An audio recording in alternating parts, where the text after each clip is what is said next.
గత 3 రోజులుగా పలాసలో జరిగిన ఒక యాక్సిడెంట్ విషయంలో రకరకాల వార్తలు వింటూనే ఉన్నాం. ఆ యాక్సిడెంట్ విషయమే 3 రోజులకి నిజ నిర్ధారణ అయ్యాక ఒక శాసనసభ్యురాలిగా మీ ముందు ఇటు పలాస ప్రజలకు, ఇటు రాష్ట్రంలో కూడా ఇక్కడ ఏమవుతుందన్న వాళ్ళకి కూడా నిజ నిజాలు తెలియజెప్పాలని మీ ముందుకే వచ్చాను.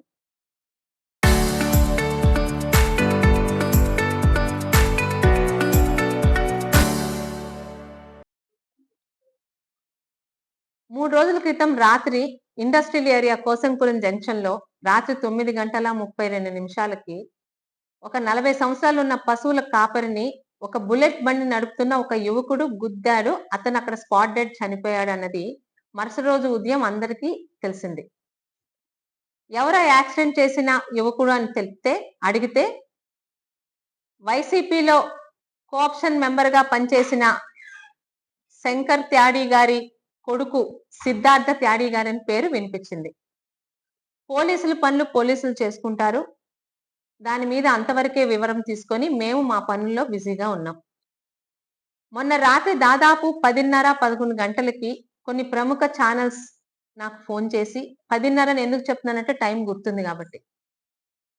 మేడం, ఈ రోజు మీ దగ్గర జరిగిన చిన్న వార్తగా కవర్ అయిన ఆ యాక్సిడెంట్ చేసింది అప్పలరాజు గారి కుమారుడు అని అంటున్నారు అంటే చాలా నిజాయితీగా, లేదండి అది తప్పు, అప్పలరాజు గారి కొడుకు కాదు, బట్ చేసింది ఒక వైసీపీ నాయకుడు కొడుకే, మీకు ఎవరో రాంగ్ ఇన్ఫర్మేషన్ ఇచ్చారు, రాజకీయాలు చేయొచ్చు కానీ ఇలాంటి అబద్ధాలు మాత్రం మేము ఆడమని చెప్పి ఆ ఫోన్లు కూడా పెట్టడం జరిగింది. నిన్న ఉదయానికి పోలీసులు అన్ని రకాల సాక్ష్యాలతో చెప్పింది ఏంటంటే, మొన్న రాత్రి ఆ యాక్సిడెంట్ 3 రోజుల క్రితం జరిగిన రాత్రి ఆ యాక్సిడెంట్ చేసింది అప్పలరాజు గారి చిన్న కుమారుడు. అయితే ఇక్కడ యాక్సిడెంట్లు జరగడం తప్పు కాదు. అది ఎవరు కావాలని చేయరు, బై యాక్సిడెంట్లు గానే జరుగుతాయి. కానీ యాక్సిడెంట్ జరిగిన తరువాత ఒక ప్రజాప్రతినిధిగా మాట్లాడితే మైకులు పట్టుకొని నీతి నిజాయితీ అని బల్లలు గుద్దేసి మాట్లాడే అప్పలరాజు గారు చేసిన పని ప్రజలకి, ముఖ్యంగా మా పలాస ప్రజలకి ఖచ్చితంగా తెలియాలి.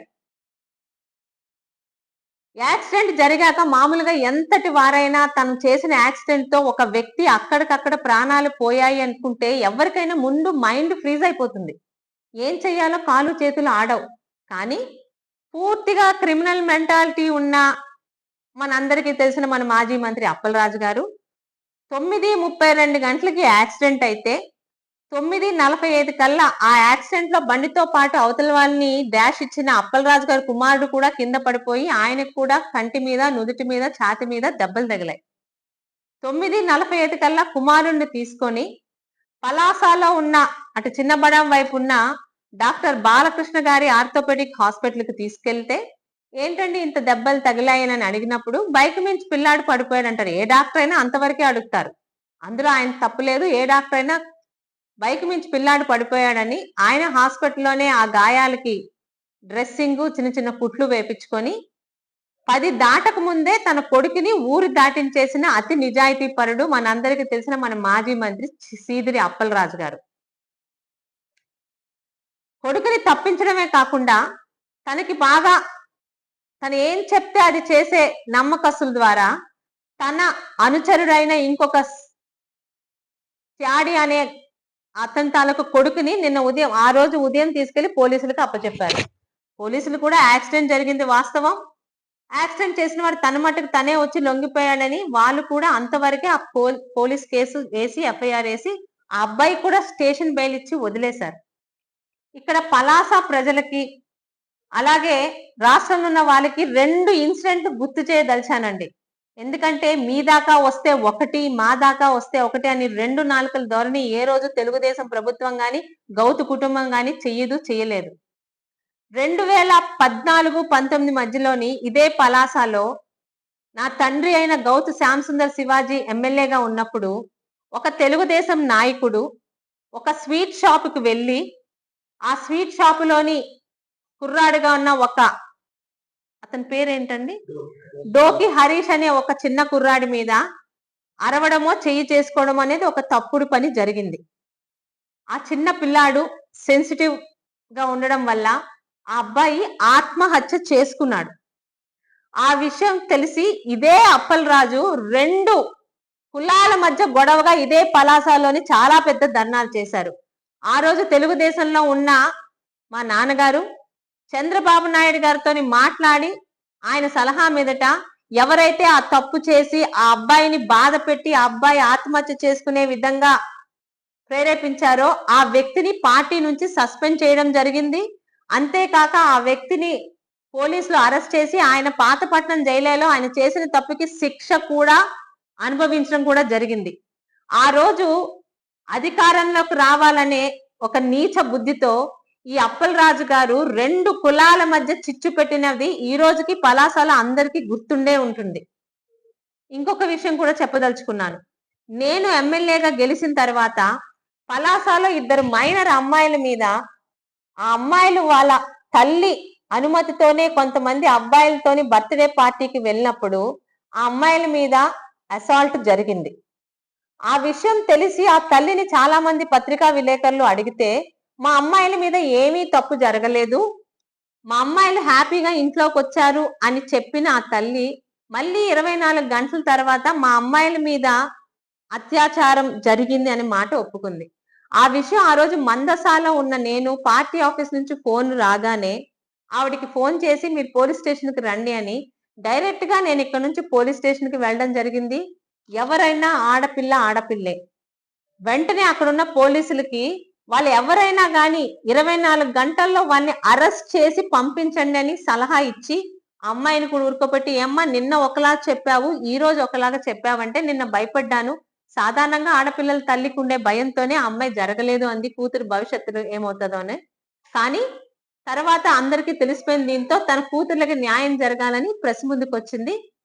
ఆ విషయం వెంటనే తెలిసి అవతల వ్యక్తుల్ని వాళ్ళు కూడా మైనర్స్ అయ్యారో మేజర్స్ అయ్యారో తెలియదు వాళ్ళందరినీ కూడా అరెస్ట్ చేయడం జరిగింది. తర్వాత మీ పత్రికా సోదరులకి తెలుసు, పలాసలో ఉన్న ఆ కేసుని ఫాలో అయిన చాలా మందికి తెలుసు. అదే ఆడపిల్లలు వాళ్ళతో బయటికి వెళ్ళి ఆ పార్టీలో వాళ్ళు కూడా తాగడం అందరూ చూశారు. అయినా ఇష్టంతో జరిగినా ఇష్టం లేకుండా జరిగినా మైనర్ అమ్మాయిల మీద ఒంటి మీద చేయడం ఎవరిదైనా తప్పుని వాళ్ళకి శిక్షించాం. ఇదే నీచ స్వభావం ఉన్న అప్పలరాజు గారు దాన్ని ఆ రోజు ఎలాగ గొడవ చేశారో ఒక్కసారి పలాస ప్రజలకి మా పత్రికా సోదరుల ద్వారా గుర్తు చేస్తున్నానండి. ఏ మాత్రం నాకు సంబంధం లేదు, ఒక తప్పు జరిగిందని తెలియగానే వెళ్ళి వాళ్ళని అరెస్టేషన్ చేయమని చెప్తే పచ్చి అబద్ధాలు సిగ్గు లేకుండా మాట్లాడే వాళ్ళు ఎవరన్నా ఉన్నారంటే అక్కడెక్కడో తాడేపల్లిలో కూర్చున్న జగన్మోహన్ రెడ్డి, ఇక్కడ కూర్చున్న ఈ అప్పలరాజు, ఈ ముఖ్యంగా ఈ వైసీపీ బ్రీడ్ అంతా ఇంతే. శిరీష ఆవిడ్ని ఇంటికి తీసుకొని వచ్చి బేరాలు పెట్టిందని, బేరాలు కుదరలేదు కాబట్టి ఆవిడ కేసేసిందని కనీసం నాలుక కూడా మడతపడని అబద్ధాలు చెప్పాడు. అంటే ఇవన్నీ ఎందుకు గుర్తు చేస్తున్నానంటే పైగా ఆ నేరం చేసిన వారి బంధువులు ఎవరో, నేరం చేసిన వాళ్ళు కూడా కాదు, అమ్మాయి మీద అత్యాచారం చేసిన యువకుల తాలూకా చిన్నాన్న మేనమామ ఏదో సందర్భంలో నాతోని రామ్మోహన్ నాయుడు గారితో ఫోటోలు తీసుకున్నారని అత్యుత్సాహంతో ఆ ఫోటోలు బయటపెట్టి ఇలాంటి నేరస్తులకి తెలుగుదేశం పార్టీతో సంబంధం ఉందని చాలా హల్చల్ చేశాడండి. మరి ఈ రోజు అదే అప్పలరాజు గారిని అడుగుతున్నాను, నీ సొంత కొడుకు యాక్సిడెంట్ చేస్తే నీది ఎంత క్రిమినల్ బ్రెయిన్ అయితే నిమిషాల్లోని నువ్వు నిర్ణయం తీసుకొని నీ కొడుకుని బాలకృష్ణ గారి హాస్పిటల్ తీసుకెళ్లి డ్రెస్సింగ్ చేయించి పావు గంటలోని ఊరు దాటించి ఇంకొక అమాయకుడికి మరి నువ్వేం ఆశ చూపించావో తెలియదు, ఇంకొక అమాయకుడిని పోలీసుల దగ్గర లొంగేలా చేసావు. మరి నిన్ను ఏ చెప్పుతో కొట్టాలి అప్పలరాజు గారు? ఈరోజు పలాసలో మేము గాని పలాస ప్రజలు గాని ఎవరో ఒక తెలుగుదేశం నాయకుడు ఒకతన్ని ఇబ్బంది పెడితే ఆ అబ్బాయి సూసైడ్ చేసుకుంటే 2 కులాల మధ్య గొడవగా చిత్రీకరించి నానా యాగి చేశావు కదా. ఈ రోజు చనిపోయిన వ్యక్తి ఒక యాదవ సామాజిక వర్గం చెందిన వ్యక్తి, 40 సంవత్సరాల అతి పేద గొర్రెల కాపరి. ఈ రోజు ఆయనకు ఒక మతి స్థిమితం లేని భార్య, 3 పిల్లలు ఉన్నారు. ఇది బయటికి రానప్పుడు వాళ్ళతో లాలూచి పడి ఆ కుటుంబానికి 8.5 లక్షలు ఇస్తానని చెప్పి 1.5 లక్షలు ఇచ్చి మిగతా 7 లక్షలు ఆపిన మరి నువ్వు చేసిన రాజకీయాన్ని ఈరోజు పలాస ప్రజలు ఏ చెప్పుతో కొట్టాలి?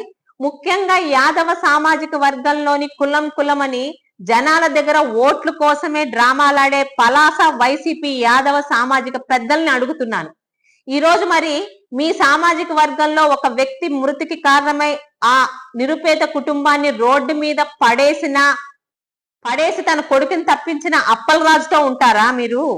నిజంగా కులం కులం అని కులాల్ని రెచ్చగొడతారు కదా. ఈ రోజు మీ కులంలో జరిగిన అన్యాయానికి మీ కులంలో ఆ కుటుంబానికి అండగా ఉంటారా? పలాస వైసీపీలో ఉన్న యాదవ పెద్దలకి అందరి సాక్షిగా, పలాస నియోజకవర్గం సాక్షిగా ప్రశ్నిస్తున్నాను.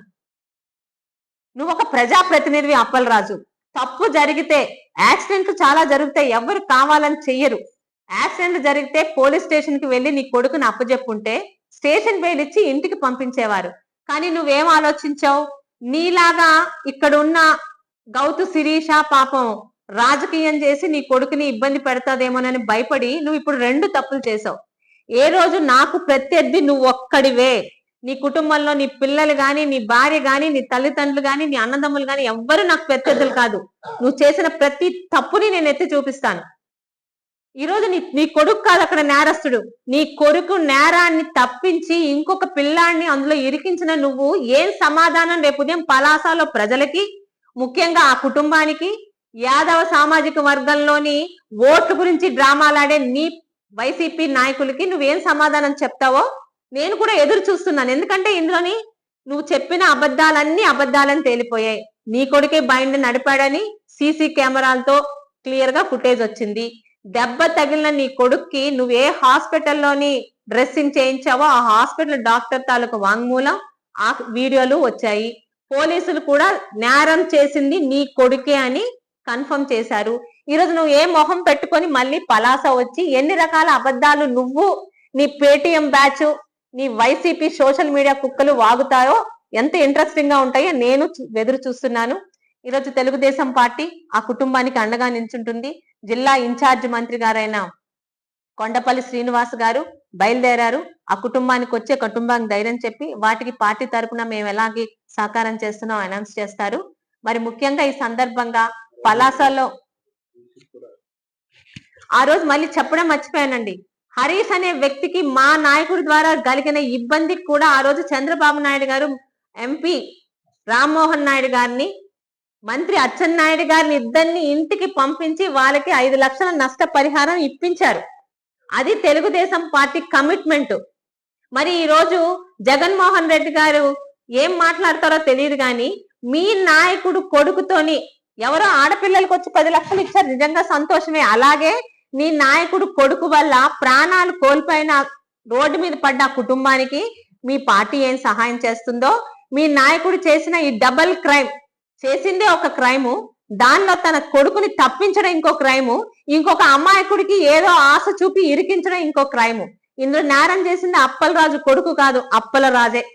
ఈ 3 నేరాలకి మీరు మీ పార్టీ వాళ్ళు రేపటి నుంచి మైకులు పట్టుకొని ఏ విధంగా మిమ్మల్ని మీరు సమర్థించుకుంటారో చూడాలని పలాస ప్రజలకి, నాకే కాదు రాష్ట్రం అంతటా ఉంది. దయచేసి ఈ వివరాలని 3 రోజుల తర్వాత పోలీసుల ద్వారా నిజ నిజాలు తెలుసుకొని ఒక శాసనసభ్యురాలుగా ఇక్కడ ఏం జరుగుతుందో అన్న మా పలాస ప్రజలకి, రాష్ట్రంలో ఉన్న వాళ్ళందరికీ నిజ నిజాలు చెప్పడానికి మా పత్రికా సోదరులు ముందుకొచ్చాను. సహకరించిన ప్రతి ఒక్కరికి ధన్యవాదాలు.